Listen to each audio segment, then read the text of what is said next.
Ipinatawag ng National Bureau of Investigation ang mga abogado ng ilang vloggers para talakayin ang pagkalat online ng peking impormasyon. Balita hatid ni John Consulta. Nagtungo sa tanggapan ng NBI ang 5 abogado ng vloggers na pinasubpina ng Bureau. Ayon kay NBI Director Jaime Santiago, pinadalhan sila ng subpina para magkaroon ng pag-uusap kaugnay sa pagkalat ng fake news. Sinumpina namin about 40 vloggers, no? Content creators, ganyan. Not really to charge them, kundi magkaroon ng dialogue. Because sinasabi ko nga, I'm a former judge and I respect freedom of speech, freedom of expression. Maaaring yung iba sa kanila nalilihis lamang ng landas, hindi alam na lumalampas na sila sa parameter ng batas.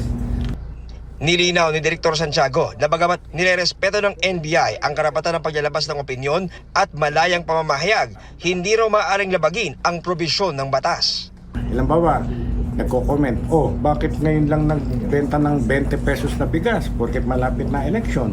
That's okay. Kine-question mo, opinion mo yan, but then ilalabas mo, ang binibenta naman nilang bigas, eto, inuud. That is fake news already. Dahil hindi naman magbebenta ang gobyerno ng ganun.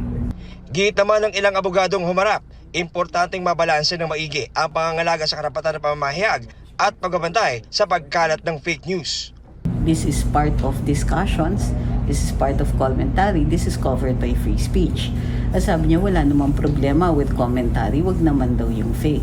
We also reminded him that there is a Supreme Court decision where even if the commentary should be based on something that later on proves to be erroneous, it's still protected speech.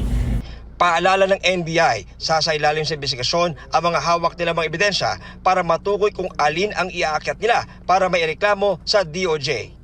Yung iba, ipapaila lang namin. Ayaw nilang makipag-cooperate dito. Yung iba, ipapaila lang namin.